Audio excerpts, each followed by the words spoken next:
Hey everyone, welcome to another episode of My Guest Today. This interview that I recorded with a very good friend of mine by the name of Mike Watkin. It goes through his early career in musical theatre as a sound technician, leading up to him getting a break into the entertainment industry. It then leads on to his career in the BBC, but that is in part 2. This is part 1, and I think you're going to enjoy the anecdotes that he does share with us. I am definitely going to have him back on. Remember, if you would like to see more of this kind of content, let me know down in the comments and I'll be happy to oblige. Without further ado, my guest today is Mike Watkin. What were you trained at before? I was an electrician. So you were an electrician, yeah. And got involved in a local theatre in Plymouth. Yeah. And sort of did a lot of electrical work for lighting. Yeah.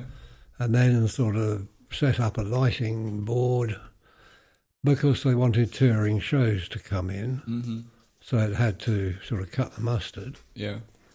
And they hadn't got in lighting working and a decent lighting operative. Yeah. They said, would you now design us a big sound system? Okay. Because rock and roll, you know, with banks of black speakers either side of the stage. Yeah, the towers. And then all of a sudden you had sort of like Jesus Christ Superstar with big PA systems. Yeah. So I went on to design a sound system which was sort of half built in. Yeah. And then they designed a show at the theatre and they said, we want to put this on the road. Yeah. Can we have the sound system go with the show? Oh. And I said, well, not really, because all the cables are buried under concrete. Yeah, yeah. Might need some new cables. Yeah. So I designed a sort of sound system to tour. Okay. And I must admit, a lot of this I was sort of picking up from then, you know, people like Britannia Row, Pink Floyd sound system and the Who sound system and that sort of thing. Okay. And just asking them questions. You know. Really? Backstage? Yeah, I'd make a nuisance of myself, basically. Right, okay. But you managed to actually get to the backstage area, though? They gave me a lot of information just to get me out the bloody way, basically. So, yeah. Get rid of it, you know. That's a hustle, though, that is, isn't it? Yes. Yeah. And it just sort of, you know, I got more and more knowledge. And where can I go from there? I mean, I toured Roxy Music. Roxy Music. But this is, so just to break up, so you got your information for the theatre, musical theatre, you were kind of like, did your research and everything like that. This is all before the BBC stuff, right? Yeah. So then you went on tour. So you had touring experience before you actually made that jump to the BBC? Yeah, several tours and a West End residency as well. Okay. And which theatre? Well, I did Her Majesty's, which was Bugsy Malone. Oh, really? Bugsy Malone? Yeah. Excellent. And Song and Dance, that was at the Cambridge. Okay. And that's exactly what it was. Yeah. Song in the first half and Wayne Sleep in the second half. Well, the star. And very talented, very nice, but very boring to work on.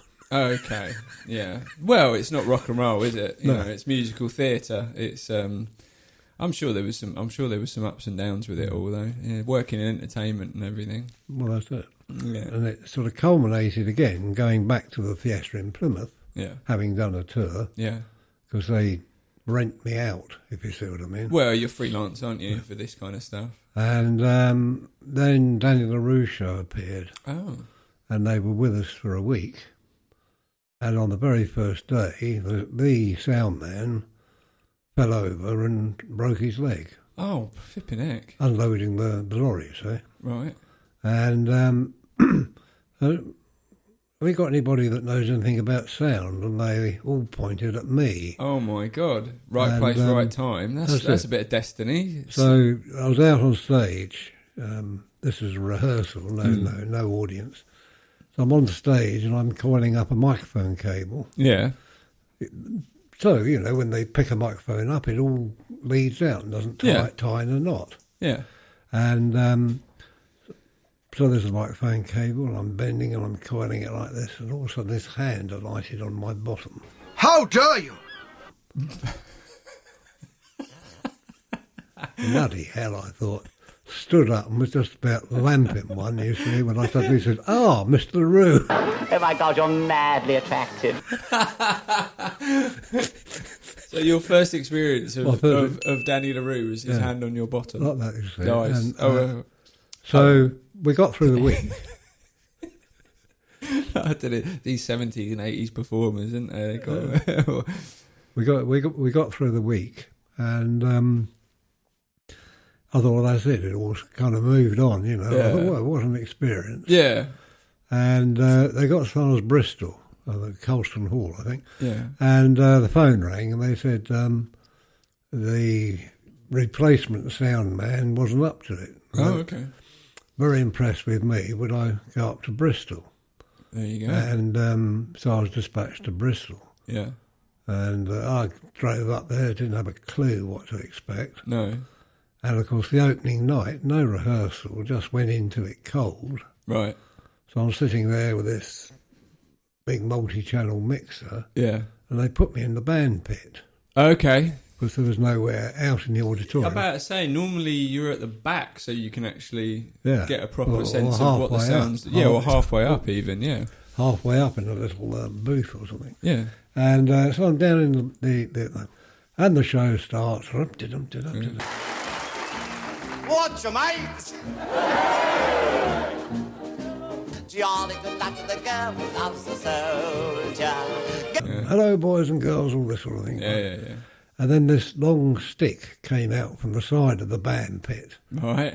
And it sort of prodded me. And the chap was going into the head, my head, you see. Right, he said you're tapping your head. And then this beret came out on the end of the stick. A beret? Well, they wanted me to put this beret on because the light was bouncing off my board and dazzling the people in the front row. Blinded by the light. Oh, brilliant. Brilliant. So there you are with your beret, So looking like a beret. low. And finished that tour. We ended up in Cardiff. Right, okay. There was only about 3 weeks left of it. Yeah. Ended up in Cardiff. And so I go back to Plymouth again, and I think there we are, back to obscurity. Yeah. And then the phone rang, and it was, what's his name? You know, the impresario, Levi, Levine. Oh, what, is this a musician act? Gosh, the name suddenly From gone. Danny LaRue's kind of... Well, yeah, he ilk. was First Leisure Corporation. Okay. He, for instance, funded Raise the Titanic. Okay. And famously said, raise the Titanic, it would be cheaper to drain the Atlantic. Right, okay. So you're telling me there's a chance? Yeah. Yeah, that would work. Yeah. Anyway, that chap, I'm sorry, I've forgotten his name. Okay. And on the phone, he said, NATCI rates, these are the unions. Mm. He said, NATCI rates, blah, blah, blah, blah. So I'll give you £100 a week plus subsistence. Okay. I said, you're joking. I mean, back then, technicians were earning... What year are we talking about? We're talking about 1979-80. Okay, 7980, right. And so, I mean, technicians were basically £60 to £100 a day. Okay. So I said, very kind offer, but no thanks. Yeah. Well, you know, that's the best offer you'll get. Take it or leave it. I thought, well, you know, I'm sorry, but anyway. Mm. And then he rang up again about a week later. Mm. And he said, OK, we're prepared to offer you £400 a week plus subsistence. That's a bit of a difference, isn't it? Right. So he said, that's, you know, the artist's rate. Oh. I said, Show me the money. you know, really, I said, I've got plenty of work on at the moment, and because this was 6 months. Yeah. So it was fixed term contract for 6 months, was it? When you get self-employed, Yeah. and 6 months' work, so very good. But it might not work for the next 6 months. no, exactly, and you've kind of And you've you got to try think. Well, in 3 months, I've got to be on my toes and start looking for work. Yeah. And you try and juggle these contracts, so you get 9 months a year anyway. Yeah. So I sort of said no. Yeah. And then he phoned again a couple of days later. First Leisure Corporation here. Could you come to our offices at the Victoria Palace Theatre? We've got a very lucrative contract for you. And I walked in the room and I thought, I wonder what they're going to throw at me this time. Yeah. And this time it was £600. Show me the money!